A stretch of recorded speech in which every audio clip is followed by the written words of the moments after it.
Voilà. Alors, bonsoir tout le monde. On va étudier ce soir plus largement que la paracha de Devarim. Je vais plutôt analyser un petit peu le livre entier de Devarim. Vous savez que le livre de Devarim est ce qu'on appelle Mishneh Torah, c'est-à-dire que c'est une répétition de la Torah.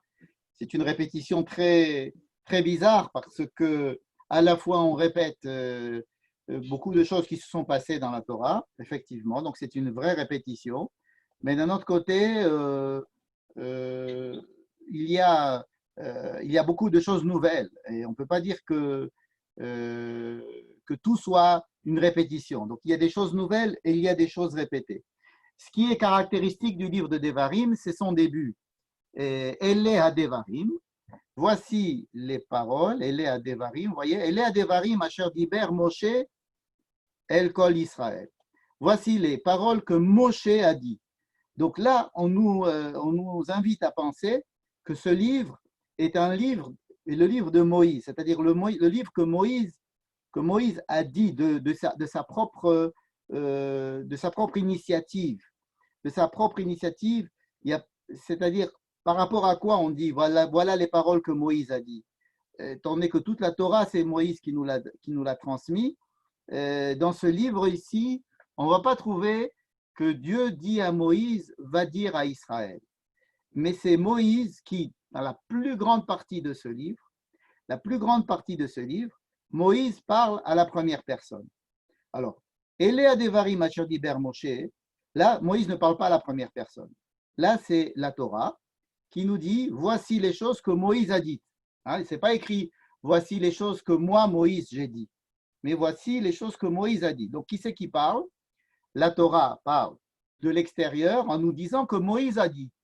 Mais juste après, on nous voit, par exemple, dans la ligne numéro 5, dans le verset numéro 5, pardon, Be'ever Hayarden, Be'eretz Moab. Donc, on nous situe qu'on est juste à la frontière d'Israël, mais de l'autre, à l'est du Jourdain, en terre de Moab. Nous nous trouvons le premier Shvat, c'est-à-dire 1 mois et 7 jours avant la mort de Moshe. Donc, il lui reste à Moshe à peu près 37 jours à vivre, hein, puisqu'on se trouve le premier Shvat et il va mourir le 7 Adar. Bon. Donc, tout le livre de Devarim est censé être entièrement dit dans ces 37 jours. Hein. Et on nous dit que, justement, à cet endroit précis, qui est le Harvot Moab, c'est Be'ever Hayarden Be'eretz Moab, Ho'il Moshe, Ho'il, ça voudrait dire a accepté, a bien voulu, Moshe a bien voulu, Ho'il Moshe, Be'er et HaTorah Hazot. Moshe a bien voulu nous expliquer cette Torah.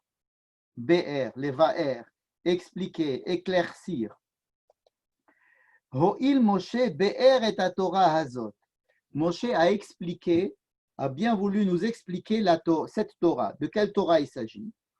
Soit c'est la Torah dont on a parlé jusqu'à présent, soit c'est la Torah qui vient à partir de maintenant. En tous les cas, c'est Moshe qui va nous l'expliquer. Donc Moshe a un rôle ici d'explicateur, de ce qu'on appelle en hébreu un parshan, quelqu'un qui va nous donner son avis sur la question, qui va nous donner son commentaire sur ce qui s'est passé. Comme Rashi est un commentateur de la Torah, ici Moshe apparaît comme le commentateur de sa propre Torah. Et voilà, on ouvre ici les morts. Les morts ici, voici ce que Moïse a accepté de nous expliquer en disant deux points, ouvrez les guillemets. Et là, je vais à la ligne. Pourquoi? Parce que ici commence un très, très, très, très, très long Neum, c'est-à-dire un long monologue de Moïse. C'est Moïse qui parle. Moïse nous parle. À partir de maintenant, on pourrait faire ici ouvrir les guillemets. Hein? Après ces 3 lignes-là d'introduction, et là, Moïse parle. Et il dit, Dieu nous a parlé au mont Sinaï, Dieu nous a dit de faire ça, regardez ici, et moi je vous ai dit que, qui c'est moi? C'est Moshe. Et moi je vous ai dit que, et Dieu m'a dit que de vous dire, et Dieu m'a dit de vous dire. Hein, vous voyez, c'est tout ça le livre de Devarim, c'est Moïse qui parle en fait, qui a un très grand discours. Il en a même 3 discours, parce qu'ils vont être entrecoupés, mais c'est des très, très, très, très longs discours où Moïse parle. Après cette petite introduction, voici les paroles de Moïse. On ne sait pas qui c'est qui dit ça, c'est la Torah qui écrit. Et voici ce que Moïse a accepté de nous dire. 2 points, ouvrez les guillemets. Et là, Moïse parle. Et quand il parle, il nous dit, Dieu m'a dit de vous dire, je vous ai dit, on a fait, vous avez. C'est Moïse qui parle à la première personne. Dans la plus grande partie du livre de Devarim, Moïse est à la première personne. Regardez par exemple, déjà au chapitre 5, Vaikra Moshe el Bene Israël. Ah, là on n'est plus déjà, Moïse ne parle plus à la première personne. C'est à la troisième personne, on dit. Et alors à ce moment-là, Moïse est allé dire aux enfants d'Israël, et il lui dit, et encore, on ouvre encore une fois les guillemets, comme si encore une fois, on ouvre encore un nouveau dialogue. Shema Israël, écoute Israël, toutes les lois que je suis en train de vous raconter, je vous suis en train de vous enseigner les lois.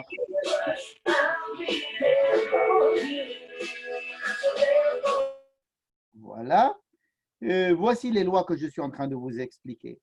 Donc, il y a, si vous voulez, plusieurs discours de Moshe et dans lesquels il est à la première personne, tout se passe à la première personne, sauf des fois, comme au début de notre livre Devarim, ou ici, par exemple, au début du chapitre 5, Vaikra Moshe el Kol Israël, Vayomer Aleem. Moshe a appelé le peuple d'Israël et leur a dit. Et là encore, ouvrez les guillemets, et encore un autre discours. Et dans ce discours, Moshe parle, mais parle de quoi? De ce que lui a vécu, comment est-ce qu'il a vécu les choses. Il va raconter l'histoire, par exemple, du don de la Torah à sa manière. Il va raconter l'histoire du choix des shoftim, c'est-à-dire des juges, à sa manière. Il va raconter l'histoire de l'envoi des explorateurs à sa manière. Et il va raconter que Dieu lui a dit d'enseigner au Béné Israël des lois. Et quand il va les enseigner, ce sont soit des lois qu'il répète, soit des nouvelles lois. Voilà. Et par exemple ici, Vezot ha-mitzvah, on est dans le chapitre 6, Vezot ha-mitzvah ve'achukim ha'ishatim asher tziva Adonai Elohechem. Voici ce que Dieu, votre Dieu, m'a demandé de vous apprendre, afin que vous. Regardez par exemple le Shema Israël. Qui c'est qui dit Shema Israël, Adonai Eloheinu, Adonai Echad? C'est écrit dans le Sefer Devarim. Ce n'est pas écrit dans le livre de Bereshit. Vous savez, il y a un midrash qui dit que lorsque Yaakov a réuni ses enfants autour du lit de Yaakov, juste avant sa mort, ses enfants ont dit Shema Israël, Adonai Eloheinu, Adonai Echad. Mais ça, c'est le midrash qui le dit. Ce n'est pas écrit là-bas dans la Torah. Où c'est que c'est écrit Shema Israël, Adonai Eloheinu, Adonai Echad? C'est écrit dans le livre de Devarim. Et c'est Moshe qui dit cette phrase-là. Et il nous dit, écoute Israël, notre Dieu est un. Et il nous dit, tu aimeras ton Dieu.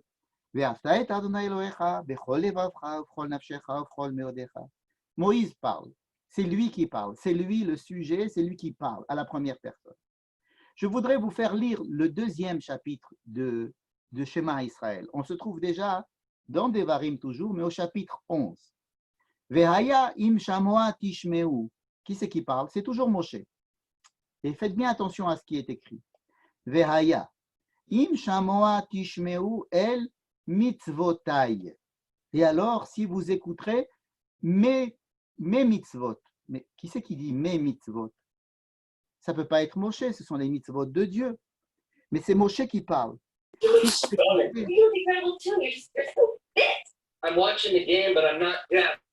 Voilà. Si vous écoutez mes mitzvot, comme si Moïse parlait à la place de Dieu. Ou alors, Moïse dit que ce sont les mitzvot que lui donne aux enfants d'Israël. Asher anochi metzavé etrem hayom, que je suis en train de vous ordonner. Mais qui parle? Si on dit que c'est Moshe qui parle, c'est difficile à comprendre. Comment Moshe peut dire si vous écoutez mes commandements? Mais si c'est Dieu qui parle, disons que c'est Dieu qui parle, alors venons voir la phrase. Si vous écoutez mes commandements qui disent d'aimer votre Dieu. Comment ça va aimer votre Dieu? Si c'est Dieu qui parle, il devrait dire si vous écoutez mes commandements et de m'aimer moi, les ahava oti, pas les ahava et Hachem, hein, ou l'ovdo, et de le servir.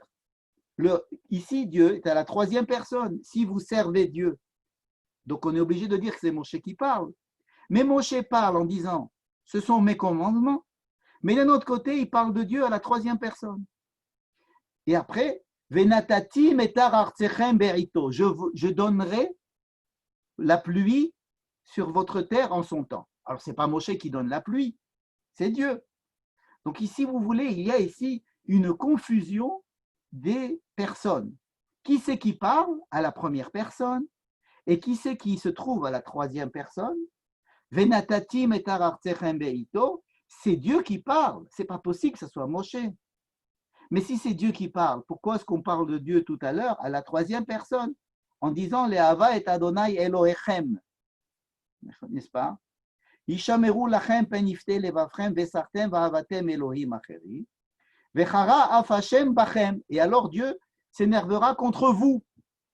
Donc c'est bien Moshe qui parle cette fois-ci. Velo yeye matar, et il n'y aura pas eu de pluie. Et vous quitterez la terre que Dieu vous a donnée. Vesamtem et devarai ele. Alors vous mettrez mes paroles. Mais qui c'est qui parle? C'est Moshe, ça c'est les paroles de Moshe. Vous mettrez mes paroles sur votre cœur et vous les attacherez sur votre bras. Qu'est-ce qu'on doit attacher sur le bras? Ce sont les paroles de Moshe ou les paroles de Dieu? Qu'est-ce qu'on met dans les téphilines? C'est vrai qu'on met le schéma Israël, mais le schéma Israël, c'est quelque chose qui a été dit par qui? Par Moshe. Vous reconnaîtrez qu'on est pas mal surpris par toutes ces questions-là. Hein, quand vous allez lire le schéma Israël la prochaine fois, et dites-vous, qui c'est qui écrit cette phrase? Qui c'est qui parle? Moshe, Dieu, ou la Torah, ou qui? Qu'est-ce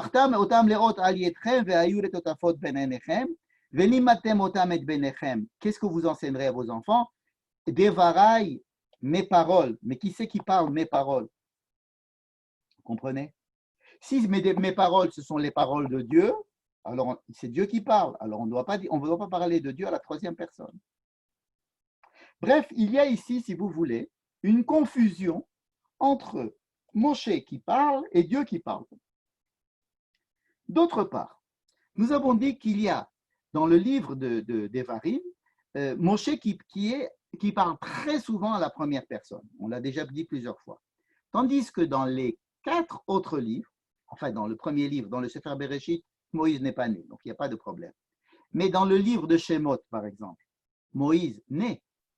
Mais on ne raconte pas la naissance de Moïse à la première personne.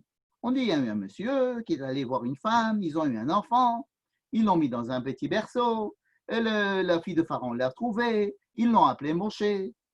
Donc Moshe, là-bas, il est raconté à la troisième personne. Mais dans tout le livre de Shemot, et dans tout le livre de Vaïkra, et dans tout le livre de Bamidbar, on raconte, la Torah raconte l'histoire de Moïse à la troisième personne. Par exemple, un passouk que l'on connaît très bien, qui apparaît, j'ai compté à peu près 100 fois. Vaidaber Hashem el Moshe lemor. Vous connaissez cette phrase? Vaidaber Hashem el Moshe lemor. Dieu a dit à Moïse. Il n'y a pas écrit Dieu m'a dit. Dans le livre de Devarim, il y a écrit Dieu m'a dit. Mais dans les 4 autres livres, il n'y a pas écrit Dieu m'a dit. Il y a écrit Dieu a dit à Moshe. Je résume. Dans les 4 premiers livres, l'histoire est racontée de façon neutre par la Torah. La Torah, elle parle comme si elle était à l'extérieur et elle nous racontait ce qui se passe. Elle nous raconte que Dieu a créé le monde, elle nous raconte l'histoire de Dieu qui parle à Abraham, à Isaac, à Jacob. Elle nous raconte une histoire, comme si quelqu'un qui écrit la Torah nous raconte l'histoire. Et même quand elle parle de Moshe, elle parle de Moshe à la troisième personne. Moshe a dit, Dieu a dit à Moshe, Moshe a fait ceci, Moshe a prié à Dieu, etc. Mais on parle de Moshe à la troisième personne. En fait, ce qui est tout à fait nouveau dans notre livre de Devarim, c'est qu'on trouve que Moshe parle à la première personne, comme je vous ai dit. Va Omar Alechem, je vous ai dit. Va Omar Alechem. Va Yomer Hashem Elai, Dieu m'a dit. Va Idaber Hashem Elai. C'est tout à fait différent, c'est plus Va Idaber Hashem El Moshe. Donc voici un premier point qu'il faudra qu'on éclaircisse. Le livre de Devarim, dans le livre de Devarim, dans la plupart du livre de Devarim, la plus grande partie du livre de Devarim, Moshe parle à la première personne. Et qu'est-ce que ça veut dire que Moshe parle à la première personne? C'est ça notre problème. Et en quoi ce livre, si c'est une répétition des autres livres, est-ce que c'est un livre saint? Est-ce que c'est un livre qui vient de Dieu? Ou c'est un livre qui vient de Moïse? Vous allez me dire, c'est pareil. Ce n'est pas tout à fait pareil.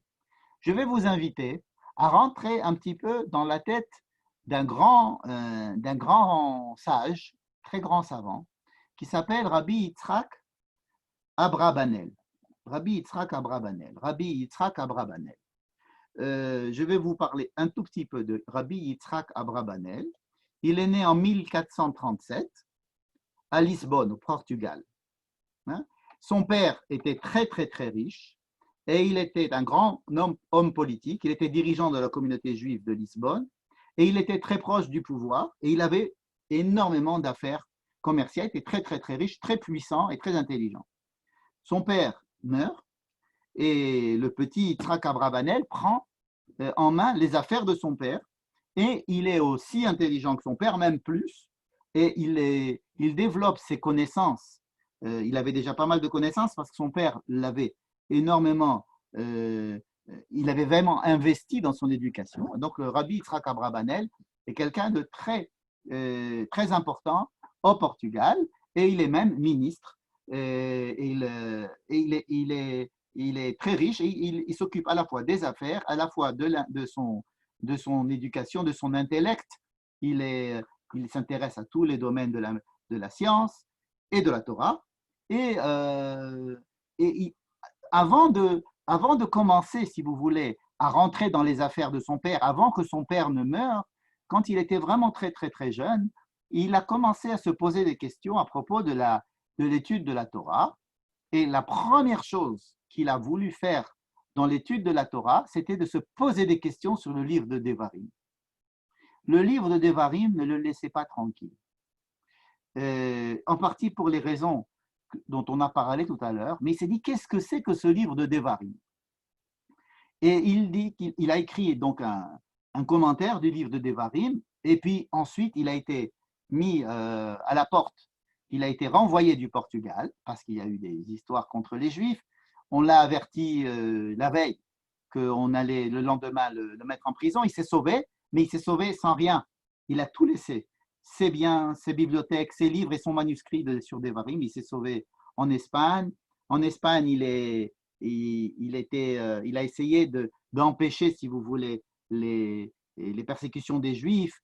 Il a été très proche des pouvoirs en Espagne, mais il n'a pas réussi à empêcher l'Inquisition. Il s'est sauvé d'Espagne en 1492 avec tous les Juifs. Il est parti en Italie, il est allé à Venise. On dit qu'il est allé à Corfou même à un moment donné. Et à Corfou, il rencontre un Juif qui lui présente son manuscrit sur Devarim. C'est-à-dire que c'est un Juif qui était au Portugal, qui est rentré dans la maison de Abrabanel et qui a trouvé là-bas plein de livres. Et puis toute sa bibliothèque a été pillée, a été volée, il n'y avait plus personne. Et il se trouve que ce Juif avait le manuscrit du livre de Devarim de Yitzhak Abrabanel.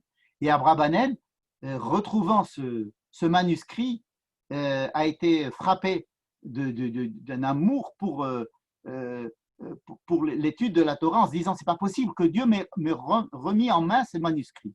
Et c'est là qu'il recommence à étudier le livre de Devarim, à réécrire son commentaire de Devarim, et il continue avec tous les autres livres de la Torah. Il va commenter tous les autres livres de la Torah et même les livres des prophètes, etc.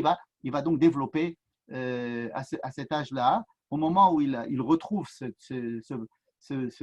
manuscrit qu'il retrouve miraculeusement à Corfou. Il va repartir à Venise, il va rester pas mal de temps à Venise. C'est un type tellement intelligent et qu'il arrive tout de suite à grimper dans les sommets du pouvoir. Il est mort à Venise, il a été enterré à Padoue en 1508. Vous voyez qu'il n'a pas vécu trop longtemps, mais enfin bon, pour l'époque c'était déjà pas mal, 71 ans à peu près. c'est quelqu'un de très, très, très, très intelligent et très, et très étudié jusqu'à aujourd'hui, parce qu'il pose énormément de très bonnes questions et des fois il en a des bonnes réponses. Voilà. Pourquoi je vous raconte cette histoire d'Abravanel? Parce que c'est le premier à s'être vraiment posé des questions importantes sur le livre de Devarim. Et lui, il raconte, quand j'étais petit et que je me suis posé des questions sur Devarim, j'ai envoyé ces questions à tous les rabbins de la région, à tous les rabbins que je pouvais atteindre à ce moment-là. Et leurs réponses ne m'ont pas satisfait. Alors, quelles sont les questions qu'il pose sur le livre de Devarim? On va les voir. Il écrit ça dans son. Vous pouvez le lire, vous pouvez acheter le livre d'Abravanel, dans le livre de Devarim, vous avez l'introduction au livre de Devarim, il y a là-bas, je les ai simplement mis en ordre ici. Chez Elati ou Bakashati, il dit. Je voudrais poser la question. De deux choses, lui, il donne deux possibilités, Aleph et Bet. Aleph, première hypothèse. Imaginons que le livre de Devarim, ce qu'on appelle Mishneh Torah, Asher Sham Moshe Lifnei Bnei Israël, Haya Me'et Hashem Min HaShamayim, c'est un livre qui a été dicté par Dieu, c'est-à-dire un livre divin qui a été donné du ciel. Et donc, les choses qui sont écrites dans ce livre-là, Dieu, Moïse, les dicte, en parle. Hein, Moshe Amaram, par inspiration divine. Hein, donc, tout ce qui est écrit, chaque mot qui est écrit dans ce livre, est écrit d'inspiration divine, hein, et exactement de la même façon que tout ce qui a été écrit dans la Torah est d'inspiration divine. Et dans ce cas-là, il n'y a aucune différence entre le livre de Devarim et le reste de la Torah. Et alors,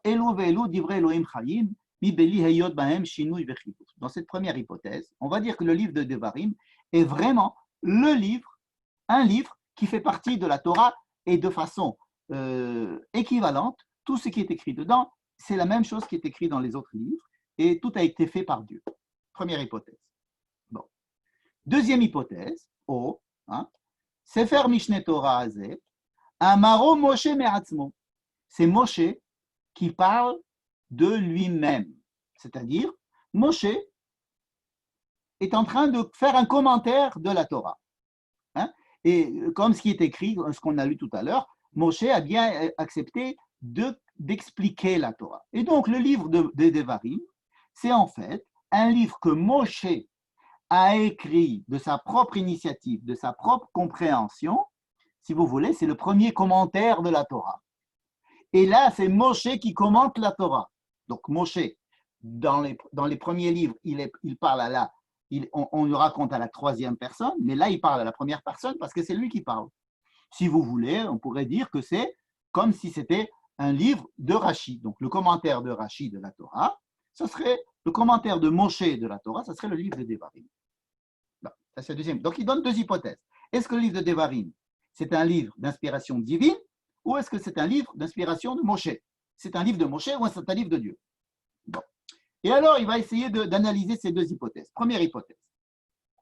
Et il dit, si la première hypothèse est vraie, ça me pose trois questions. La première question, si l'hypothèse est vraie, que ce livre-là est d'inspiration divine et que Moshe, Katavotam, à la Sefer Bedio, il y a trois problèmes. Le premier grand problème, en fait, si on considère que ce livre, c'est un livre d'inspiration divine. בצורך לשנות הדברים אם היה הנותן אחד, ואם היו בדרך ביאור, למה חתם תורה בלימודו בראשונה, עד שהוצרה אחר כך לבארו? Si tout vient de Dieu, quel est l'intérêt de faire un livre où dedans je reprends les choses? Si tout vient de Dieu, j'ai qu'à inscrire tout ce qu'il y a dans Devarim à l'intérieur des autres livres. L'histoire des explorateurs, tu me l'écris avec les explorateurs. L'histoire du don de la Torah, tu me l'écris dans le Parashat Yitro. Pourquoi revenir sur des choses qui se sont déjà passées dans les 4 premiers livres, si c'est pour nous dire les mêmes choses, ou bien si c'est pour nous dire que Dieu a dit ça et Dieu a dit ça. Bon, alors mets-les ensemble. Pourquoi tu m'en fais un livre à part? Pourquoi faire du livre des Devarim un livre à part si tout vient de Dieu? C'est son problème. Deuxième problème. Et pourquoi est-ce que dans tous les premiers livres, Moshe est cité à la troisième personne, alors que dans le livre de Devarim, il est cité à la première personne. Ça, on l'avait déjà dit, cette question. Troisième question. Si tu dis que tout ce qui est écrit dans Devarim, c'est des paroles de Dieu, Ma'inyan, qu'est-ce que tu vas faire avec ce qu'on dit dans l'Agmara, Megillah, Perek Beneahir? Et là, voici ce qui est écrit dans l'Agmara. Je vous ai amené l'Agmara in extenso. Où c'est qu'elle est l'Agmara in extenso? Voilà. Talmud Babli, Masechet Megillah. Amar Abaye. On étudie maintenant une phrase de la Gemara. Lo shanu ela biklalot shebetorat kohanim. On parle des lois, comment est-ce qu'on lit la Torah? Quand on lit la Torah, le Shabbat, on monte à la Torah, et on nous dit, tu sais, quand tu arrives aux malédictions, eh bien, il ne faut pas t'arrêter au milieu. Tu dois lire toutes les malédictions d'un coup. Il ne faut pas s'arrêter au milieu. C'est une loi, et c'est comme ça, quand on lit la parole. Je dis, oui, non, mais ça, c'est pour les malédictions qui sont écrites dans le livre de Vaïkra, à savoir Parashat Bechukotai. Là-bas, il y a les malédictions. Et ce sont des malédictions, il est interdit de couper au milieu. On ne peut pas s'arrêter et dire maintenant je fais monter quelqu'un d'autre. Non, tout doit être lu en un seul bloc. Mais dans quel cas? Dans les malédictions qui sont écrites dans le livre de Vaïkra. Aval, Klalot Shebes Mishne Torah. Dans le livre de Devarim, il y a aussi des klalot. Dans la paracha de Kitavo. Là aussi, il y a des klalot, des malédictions. Là-bas, ce n'est pas grave. Tu peux t'arrêter au milieu, faire monter quelqu'un d'autre, t'arrêter encore, faire monter quelqu'un d'autre. Ce n'est pas si important que ça. Tu peux faire des coupures dans la paracha de Kitavo. Quand tu lis la Torah, tu peux faire des coupures au milieu de la paracha de Kitavo. Maïtarma, et pourquoi tu fais une différence entre les malédictions qui sont écrites dans le livre de Vaïkra et les malédictions qui sont écrites dans le livre de Devarim? Et c'est là que ça commence à nous intéresser. Halalou, c'est-à-dire les malédictions qui sont écrites dans le Sefer Vaïkra, ils sont Belachon Rabbi, on parle au peuple au pluriel. Vous irez en exil, je vous dirai que vous abandonnerez Dieu. C'est-à-dire qu'on parle au peuple avec un langage pluriel. Ou Moshe mipi agevura amaran. Et Moïse les a dites, c'est klalot dans le livre de Vaïkra, mipi agevura. Il les a dites parce qu'il les a entendues de Dieu. Dieu lui a dit, voici les malédictions. Si vous ne respectez pas mes commandements, vous aurez ces malédictions. Et la Gemara dit, Moïse a écrit ces choses-là, mipi agvura. Il les a écrites sous la dictée de Dieu. Par contre, ce qui est écrit dans Devarim, halalou, ça veut dire les malédictions qui se trouvent dans la paracha Kitavo, qui sont écrites dans Sefer Devarim, bilshon yachid amrot, elles sont dites au particulier, ça veut dire attention, si tu ne respectes pas les lois, alors Dieu ne te donnera pas de ça et Dieu te fera ça à une personne. Ou Moshe, mipi atzmo amaran. Et Moshe les a dit de la bouche de lui. Ça veut dire il les a dit de lui-même. Vous voyez la différence? Il dit que ce qui est écrit dans Vaïkra, Moshe les a dites parce que c'est Dieu qui lui a dit de les dire. Les klalot, les malédictions qu'il y a dans le Sefer Devarim, c'est Moshe qui les a dit de lui-même. Et alors, elles n'ont pas tellement de gravité. Vous pouvez vous arrêter au milieu en les disant. Alors ça, cette phrase-là du Talmud est extrêmement problématique. Elle veut nous dire que le livre de Devarim, il a été écrit par Moshe. Et ce n'est pas Dieu qui lui a dit d'écrire ça. Quand je dis écrire, je fais une faute. C'est de dire ça. Vous allez voir pourquoi. C'est Dieu qui a dit à Moshe les klalot qui sont écrits dans le livre de Vaïkra.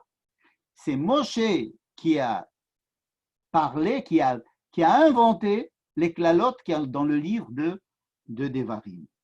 Et c'est ça le troisième problème de Abrabanel. Il nous dit quoi? Ça veut dire, vous voyez bien, qu'est-ce qu'on va faire avec cette Gemara qui est écrite dans Megillah? Klalot de Mishne Torah, Bilshon Yachid Amarot, chez Amaran, Moshe Be'atzmo. Donc, ce n'est pas possible de dire que le livre de Devarim est le même livre que les autres, qu'il a la même force que les autres. Tu ne peux pas dire que le livre de Devarim est un livre divin. C'est un livre que Moshe a écrit. D'où il l'a écrit? De sa tête. Donc, ça nous casse notre première hypothèse. Mais il va casser la deuxième hypothèse, dire que le livre de Moïse, le le livre de Devarim, alors c'est un livre de Moshe. Eh bien, il va dire non, mais là aussi, c'est des problèmes. Il a 4 problèmes là. Comment est-ce que, si c'est vraiment un livre de Moshe, comment est-ce que c'est possible qu'on l'ait inclus dans la Torah et que dedans, on dise les choses que Dieu a dit et qu'il y ait dedans des mitzvot, des commandements de Dieu dans ce livre que Moshe aurait inventé. Et ce sont des mitzvot de Dieu. Hein? Deuxième problème. Vezot à Torah asher sam Moshe lifne bene Israël. C'est une phrase qui est écrite dans Devarim et qui nous parle de Moshe à la 3e personne. Et oui, dans le livre de Devarim, il n'y a pas que des fois où Moshe est parlé à la 1re personne, des fois on parle de Moshe à la 3e personne. Par exemple, le début de notre livre, Elea Devarim asher diber Moshe, on parle de Moshe à la 3e personne. Ou bien Vezot à Torah asher sam Moshe, il n'y a pas écrit Vezot à Torah asher samti. Ou bien Az yavdil Moshe shalosh ha'arim. Ou Vayelech Moshe, Moshe est allé et il a dit. Il y a des phrases qui ne sont pas écrites par Moshe. Il y a des phrases qui sont écrites par quelque chose d'extérieur à Moshe et qui raconte sur Moshe. Donc ça ne colle pas. Dire que tout le livre de Devarim est un livre de Moshe, ça ne compte pas non plus. Ensuite, si c'est Moshe qui a dit le livre de Devarim, comment est-ce possible de comprendre qu'il y a des mitzvot nouvelles qui sont écrits dans le livre de Devarim qui n'existent pas dans les autres livres? Est-ce que cela voudrait dire que Dieu a donné des mitzvot et que Moshe aurait inventé d'autres mitzvot? 4e problème, le dernier. Il est écrit chez nos Rachamim, dans la Gemara de Sanhedrin, tout celui qui prétend que la Torah n'a pas été donnée par Dieu, même un seul pasouk, même un seul mot, même une seule lettre, c'est un apikoros. Et il est en train de dire une bêtise. C'est qu'il y a écrit dans la Gemara, tout ce qui est écrit dans la Torah, depuis Bereshit, avec le livre de Devarim, tout est une seule unité qui fait partie de ce que Dieu a transmis et Dieu a tout dit. Ah, alors là, on ne peut plus. Vous voyez qu'il a donné 2 hypothèses et il arrive à détruire les 2 hypothèses. À savoir, quel est le statut du livre de Devarim? Vous voyez comme il est intelligent et comme il n'aime pas ce qu'on appelle en hébreu le tailleur. Il veut pas faire passer les choses. Il prend les problèmes à bras le corps et il prend les hypothèses et ces hypothèses et il les remet en question. Bon, à un moment donné, comme d'habitude, Abravanel essaye de donner des réponses. Mais comme tout celui qui a étudié Abravanel, en général, vous prenez un livre d'Abravanel, un commentaire de la Torah, vous lisez le commentaire de la Torah, c'est première question, deuxième question, troisième question, 5e question, 10e question, 20e question, 30e question, vous dormez. Vous n'avez pas le temps d'arriver aux réponses. Et pour ça, il y a des réponses à la fin. Mais en fait, ce qui est plus intéressant chez Abravanel, ce sont les questions. Mais il donne toujours des réponses intéressantes aussi. Là, la réponse, c'est qu'il dit, on va lire la réponse. Il donne plus loin la réponse. Voici sa réponse. Omnam, Inyan Sefer Hazeh, Ve Amitatohu. Attendez, voilà. Voilà la réponse de Moshe. Il dit, Moshe Rabbeinu alav shalom, Amar Hadvarim. Moshe a dit ces choses-là. Ou bier ha-mitzvah sheniskeru po le-Israël, letzorer pridato. Veratza hakadosh baruchu. Et Dieu lui a demandé, Achare shehishlim le-omram, après que Moïse ait fait son commentaire par oral, Dieu lui a dit, tu sais quoi, ton explication orale que tu viens de faire aux enfants d'Israël, eh bien, j'aimerais bien que tu l'écrives. Sheyichtov besefer haTorah kol ze. Je répète. Voici l'explication de Abravanel. Moshe a effectivement fait un commentaire personnel de la Torah. Moshe a effectivement parlé au peuple d'Israël, pas en tant que donneur de la Torah, mais en tant que receveur de la Torah, en tant que voilà ce que j'ai compris de la Torah, voilà ce que la Torah m'a inspiré, voilà comment est-ce que je comprends la Torah. Et il lui aura donné sa version, il leur a donné son explication. Et ensuite, Dieu est venu, il lui a dit, Moshe, il dit oui, il dit, tout ce que tu viens de dire, je te demande de l'écrire. Ça veut dire quoi de l'écrire? Ça veut dire de le faire rentrer à l'intérieur de la Torah. Ça veut dire quoi de le faire rentrer dans la Torah? Ça veut dire que toute ton explication, je veux que tu l'écrives en tant qu'explication et que je veux que cette explication devienne de la Torah. Cette chose-là est capitale. C'est exactement le cœur du problème que je voudrais vous soumettre. Cela veut dire quoi? Cela veut dire que Moïse a été un personnage de la Torah jusqu'à présent, qui était celui qui était le transmetteur de toute la Torah à Israël. C'était un simple transmetteur de la Torah à Israël, le dirigeant d'Israël. Mais dans le livre de Devarim, Moïse commence à intervenir en tant que Monsieur Moshe, qui a une certaine compréhension des choses, une certaine vision du monde, une certaine manière de comprendre qu'est-ce qui doit être dit et comment cela doit être dit. Et cette vision très personnelle de Moshe, Dieu lui dit, c'est ta vision personnelle des choses, écris-la en tant que vision personnelle des choses. Je veux que tu écrives dans la Torah ta vision personnelle des choses, en écrivant que c'est ta vision personnelle des choses et en disant que c'est ta vision personnelle et que moi, je donne ma théoudat kashrut à ta vision personnelle des choses. Vous allez voir en quoi cette chose-là est extrêmement importante et lourde de conséquences. Gardez, s'il vous plaît, toute cette conclusion, mettez-la de côté. Nous allons étudier quelque chose d'autre et ensuite on va faire le rapprochement entre les deux. Je vais vous rapporter, si je le retrouve ici, voilà, cette chose-là du Mea Shiloach. Vous voyez? D'accord. Cette phrase du Mea Shiloach, ce n'est pas une phrase du Mea Shiloach. Vous connaissez le Mea Shiloach, c'est un commentateur chassidique qui a étudié avec le rabbi de Kotz et qui a fondé la Chassidoute d'Ishbetia. Peu importe. En tous les cas, ce n'est pas lui qu'on va étudier, c'est le fait qu'il ait rapporté une phrase d'un midrash. Un midrash, un très ancien midrash, qui s'appelle Midrash Shocher Tov. À chaque fois que vous voyez ce midrash Shocher Tov, je vous conseille de vous attarder sur lui et de ce qu'il dit. Il est toujours extrêmement pertinent et très court. Qu'est-ce que dit le midrash Shocher Tov? Alors là, vous oubliez tout ce qu'on a fait jusqu'à présent et on commence un nouveau cours. On va étudier le midrash Shocher Tov qui nous dit Lo nitan lahem Torah le Israël ela kede shelo ya'asku bidvarim betelim. La Torah n'a été donnée à Israël uniquement pour pas qu'il s'occupe de choses futiles. Je répète, la Torah n'a été donnée à Israël que pour ne pas qu'il s'occupe des choses futiles. Shelo yarasku bidvarim betelim. Qu'est-ce que c'est dvarim betelim? Ce sont des choses futiles, des choses qui rapidement deviennent caduques, des choses qui sont pas essentielles. Quand on lit cette phrase, on est saisi de stupeur. À première vue, la Torah aurait été donnée à Israël pour pas qu'il fasse de bêtises. C'est comme si je disais, j'ai des enfants à la maison, ils ont 3 heures là, je leur ai donné un puzzle pour ne pas qu'ils me cassent les meubles de la maison. Je leur ai donné un puzzle afin qu'ils s'occupent du puzzle et qu'ils ne fassent pas des bêtises.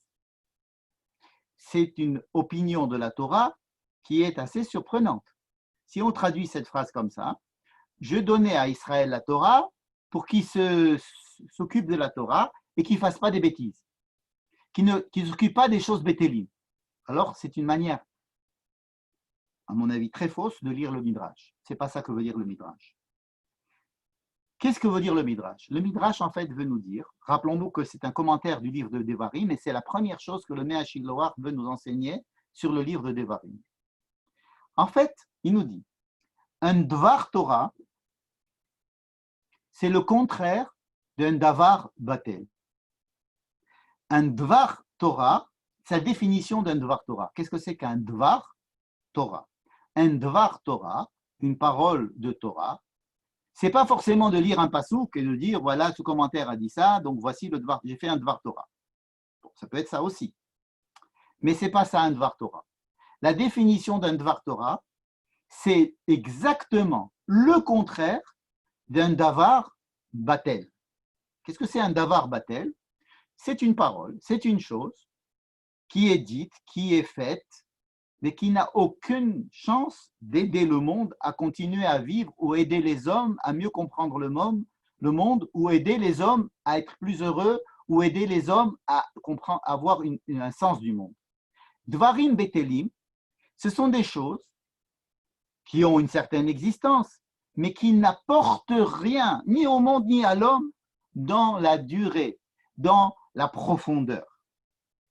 La Torah a été donnée à Israël pour leur montrer la différence qu'il y a avec ce qu'on appelle les Devarim Betelim, pour ne pas qu'ils s'occupent des Devarim Betelim. Ça veut dire la Torah n'a été donnée à Israël que pour qu'ils sachent qu'ils aient des outils, et ces outils-là sont censés leur apporter des éléments de compréhension et des éléments qui vont les aider à vivre mieux, des éléments qui vont les aider à réfléchir, à aider la vie, à aider le monde, à faire progresser le monde pour que le monde puisse avoir quelque chose qui aille dans la bonne direction, dans une direction de construction, et pour que l'homme puisse avoir une évolution dans son élévation et dans son approfondissement du monde.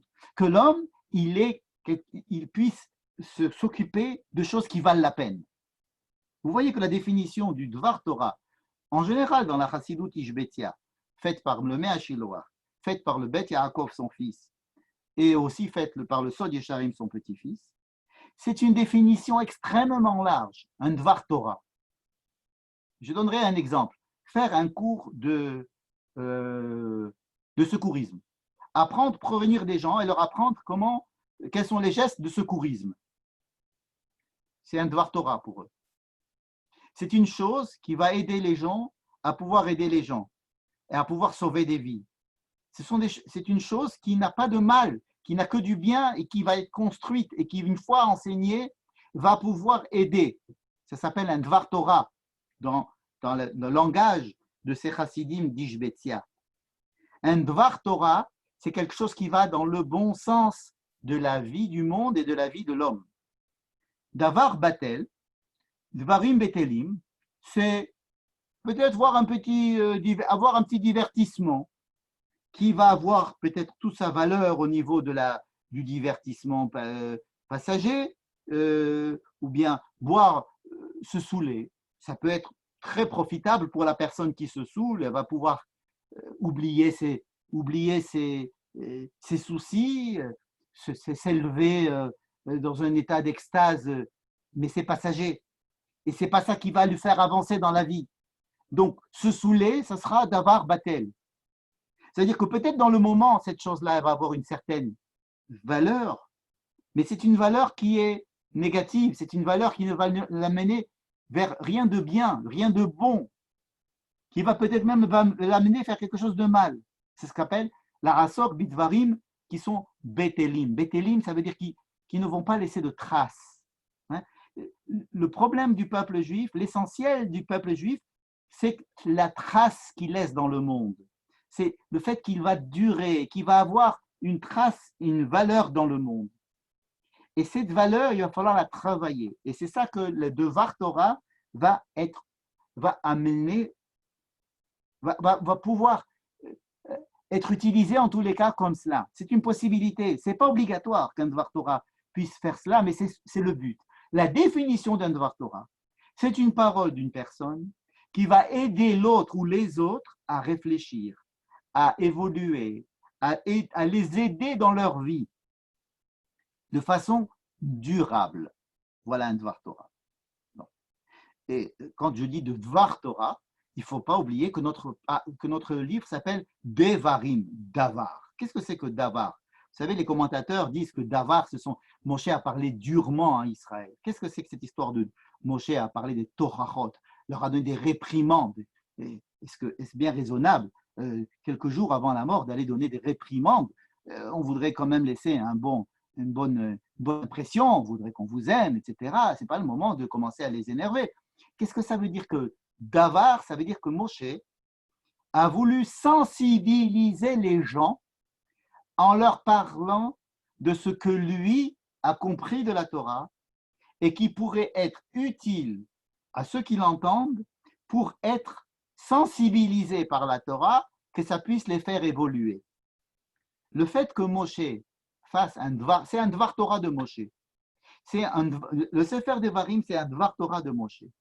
Un dvar Torah, c'est-à-dire son interprétation, ses tripes, l'essentiel qu'il a envie de faire passer et qui doit les arzeya, qui doit faire trembler, qui doit toucher, les toucher le peuple d'Israël, leur dire des choses qui vont pas leur rentrer dans une oreille et leur sortir de l'autre côté et ne pas faire de rochem en eux, mais d'avoir un dvar Torah qui soit pas un dvar batel. Il a l'impression, Moshe, qu'on peut parler aux enfants d'Israël pendant des heures et des heures.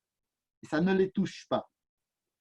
Moshe ici veut les toucher. S'il prend la parole et s'il redit les choses à sa manière, c'est parce qu'il veut toucher le peuple d'Israël. Il veut les toucher. Il veut les toucher, ça veut dire qu'il veut les bousculer. Il veut que ces choses-là ne les laissent pas indifférents. Je vais vous apporter ici cette photo-là. Cette photo est une photo très importante pour moi. C'est un jeu de billard. Vous avez une quille qui va donner un coup sur la bille et la bille est censée aller donner un coup sur une autre bille qui peut-être va toucher une autre bille, qui va toucher peut-être une autre bille et qui va faire marquer des points. Excusez ma comparaison. Mais Dieu, en donnant la Torah, nous donne a donné un coup à la bille. Et il a donné la Torah aux hommes. Maintenant, il l'a donné à Moshe, entre autres. Moshe a reçu un coup. Il a reçu la Torah. Il a reçu un coup. Il a reçu une direction. Il a reçu une compréhension. Il a reçu une mise en mouvement, une mise en réflexion, une mise en orbite de quelque chose d'important. Ce qu'il veut, Moshe, c'est à son tour taper l'autre boule, les enfants d'Israël qui sont en face de lui. Et le but, c'est que les enfants d'Israël y soient touchés. Et non seulement qu'ils soient touchés, mais qu'ils puissent toucher les autres. Allez dire cela à vos enfants. Vedi Barta Bam. Vous allez leur parler. Et je veux que tu leur parles afin qu'ils soient sensibilisés, ces enfants. Et Velimatem Otam et Benechem, les Daber Bam. Vous devez parler. Les Daber Bam, c'est leur parler en les touchant. Comment est-ce qu'on va toucher? Comment est-ce que cette boule va toucher cette boule? Il faut d'abord qu'elle aille dans la direction, qu'elle sache où elle se trouve, cette boule. Il faut qu'elle sache quel est le langage de cette boule, quelles sont les questions de cette boule, qu'est-ce que cette boule veut entendre, peut entendre, comment est-ce qu'elle va l'entendre, comment est-ce qu'on peut la toucher. C'est tout le problème de cette boule, de savoir comment toucher cette boule. Lorsque Dieu, avec sa quille, là, a donné la Torah à Moshe, et il lui dit, toi, lorsque tu vas bouger et que tu vas taper l'autre boule, sache que ta manière à toi d'aller taper cette boule, tu la fasses rentrer à l'intérieur de la Torah. Qu'est-ce que ça veut dire? Reprenons notre explication de Don Yitzhak Abrabanel. Il nous dit, lorsque Moïse est allé dire à ses ouailles ce qu'il avait envie de leur dire, Amar Devarim Haele, Dieu est allé lui dire, après, quand il a vu comment est-ce que la boule de Moshe est allée percuter la boule des Béné Israël, il lui dit, Moshe, la Torah, ce n'est pas simplement la qui a tapé la première boule. La Torah, c'est aussi le fait que la première boule touche la deuxième boule. Je veux que ce que toi, tu as compris de la Torah et que tu vas transmettre à Israël, ça soit écrit dans la Torah, comme si c'était moi qui avais envoyé cette deuxième boule vers la troisième boule. Quelle est la force, quelle est la même valeur que si c'était moi qui avais envoyé cette boule. Ça veut dire que ce qu'on a dans la Torah chez Birtav, le message reçu par Dieu, n'est pas un message reçu par Dieu, point à la ligne, maintenant débrouillez-vous. C'est un message reçu par Dieu dont le principal but est de faire taper des boules qui vont se taper les unes les autres, ce qui va devenir la loi orale, c'est-à-dire que des hommes vont recevoir des boules, des mouvements de boules qui ont été tapés, qui vont les faire bouger eux-mêmes, chacun dans sa direction, et qui vont taper d'autres boules. Et ça va être un balagan pas possible. On est bien d'accord que plein de boules vont bouger, que Beth Shammai va penser ça, Beth Hillel va penser ça, mais que leur dire, ils vont commencer à faire bouger parce que l'essentiel, c'est de faire bouger les boules.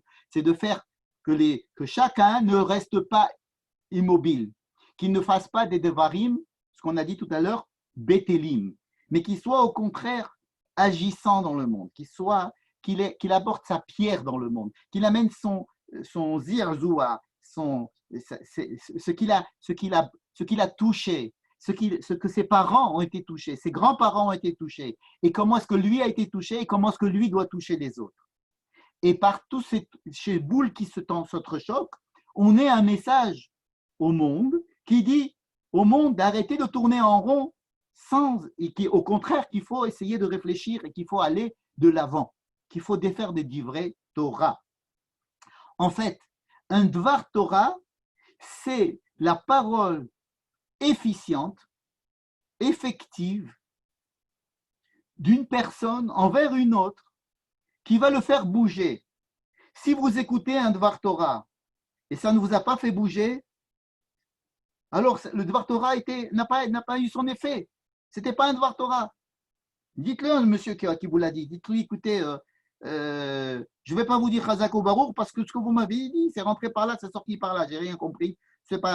On n'a pas à dire Chazak ou Baruch à quelqu'un qui ne m'a pas touché. Comme ça, il va savoir que la prochaine fois, il doit vous toucher, qu'il doit faire un vrai Dvar Torah et pas dire des Dvarim Betelim. Pour le Mea Shiloach, vous savez, dire une phrase de la Torah sans lui donner son sang, son jus, quelque chose qui va nous faire réfléchir, ce n'est pas un Dvar Torah. Vous allez me dire, il n'y a aucune phrase de la Torah qui ne soit pas comme ça. Je suis d'accord avec vous. Une phrase de la Torah, même une seule phrase de la Torah, une phrase des Chachamim est censée être un joyau qui doit nous faire réfléchir, penser, vivre mieux, essayer de faire mieux les gens et faire avancer le monde. Et justement, si Dieu a dit à Moshe, ton commentaire m'intéresse au plus haut point et tu dois le faire rentrer à l'intérieur de la Torah, et pour que les gens ensuite, après toi, comprennent qu'ils ne doivent pas dire « Ah non, mais ça c'est un monsieur qui l'a dit, moi je veux savoir qu'est-ce que Dieu a dit. » Oui, mais ça, ce sont des sages qui l'ont dit. Ça ne m'intéresse pas ce que les sages ont dit. Je veux savoir ce qui est écrit dans la Torah elle-même. Là, Dieu dit à Moïse, ton commentaire à toi dit que tu l'as dit en ton nom personnel. Et écris-le en ton nom personnel. Et moi, je te mets mon tampon, comme quoi ce que tu as dit, c'est ce que j'ai dit. Et ce que diront tous les chachamim en plus, c'est ce que j'ai dit. Vous allez me dire, c'est pas possible qu'ils ont dit des choses contradictoires à ce que je l'ai dit.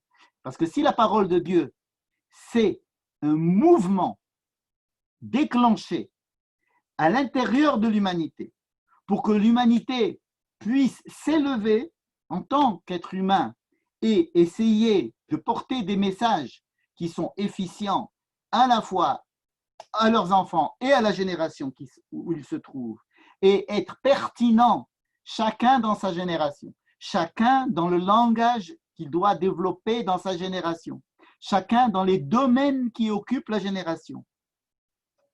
Alors oui, on est en train de continuer à faire ce qu'a fait Moshe dans le livre de Devarim. Il se peut que le livre de Devarim, qui est le premier livre de la loi orale inclus dans la loi écrite, nous donne la véritable signification de la loi écrite. La loi écrite n'est pas un dogme comme le Coran ou un testament écrit par quelqu'un de mort. c'est quelque chose qui est fait de façon vivante et qui donne des coups et qui est censé vivre. Et par le fait de donner un coup sur l'autre et sur l'autre et sur l'autre, cela fait vivre la chose. Et si vous assistez à un moment donné où personne ne donne de coup à rien et que les choses sont en train de s'endormir, il faut s'interroger sur la pertinence. Est-ce que on peut parler de Divrei Torah? Est-ce qu'on peut dire que quelqu'un étudie la Torah lorsque ça ne le fait pas sensibiliser au monde et que ça ne fait pas sensibiliser le monde à ce qu'il étudie ou à ce qu'il dit? C'est à l'aune de la sensibilisation du monde et de la génération à venir et à l'aune de sa propre sensibilisation par rapport à ce qui se passe dans le monde, des enjeux qui se passent chaque jour et chaque époque. À ce moment-là, on peut dire que la Torah, c'est ce qu'on appelle la Torah Trayim. Et si on dit que Elea Devarim, c'est des tochechot, ce sont des reproches que Moshe a fait à Béné Israël, il faut traduire ça pas du tout comme des reproches, mais comme des vibrations que Moshe a voulu transmettre et qui nous demande à nous de continuer à transmettre. Et vraiment pour essayer de vous que vous regardiez une image de ce que je vous dis, voici ce que je voulais vous dire. Vous voyez, c'est ça. C'est ça ce que j'ai à vous dire. Et c'est ça qui, à mon avis, devrait être une étude de la Torah. Voilà, je vous ouvre maintenant la possibilité de parler, de poser des questions et de commenter ce que nous venons de dire. Chazak ou Baruch? Vous êtes gentil. Alors, après ce que j'ai dit, c'est un compliment. Je vais essayer de remettre. Est-ce qu'on peut aller plus loin et même dire que sans les livres de Dvarim, les 4 premiers livres n'auraient aucun sens. C'est-à-dire qu'il n'y aurait pas de transmission, il n'y aurait pas de place pour la parchanout. Je pense que tu as tout à fait raison. Que sans le livre de Devarim, eh ben, on aurait eu un Ancien Testament, on aurait eu un Coran, on aurait eu un dogme, on aurait eu une parole divine. Et puis effectivement, on n'aurait pas eu le droit de réfléchir, de penser, d'être pas d'accord, d'essayer d'améliorer, d'essayer d'actualiser. Et c'est le livre de Devarim qui est le livre qui nous invite à ça. C'est le livre de Devarim. Et c'est pour ça qu'il est tellement différent des autres. Et peu importe qui l'a écrit, le fait que Moshe, que ce soit Moshe qui parle à la première personne, le même Moshe de qui on a parlé à la troisième personne, qui parle et que Dieu mette son sceau sur cette chose-là, c'est la plus belle chose qui peut caractériser le judaïsme par rapport à tous les autres dogmatismes. Très intéressant. Ouais. On peut le dire. Voilà. Merci beaucoup. Avec grand plaisir. Je vous embrasse et je vous souhaite de passer une bonne fin de semaine. Merci beaucoup. Et à bientôt. Merci. Au revoir. Bientôt. Au Merci revoir. Michel. Merci beaucoup. Bonne semaine. Chodesh Tov U'Mvorach. À vous aussi. נכון. C'est Chodesh Tov ce soir. Absolument. Merci beaucoup.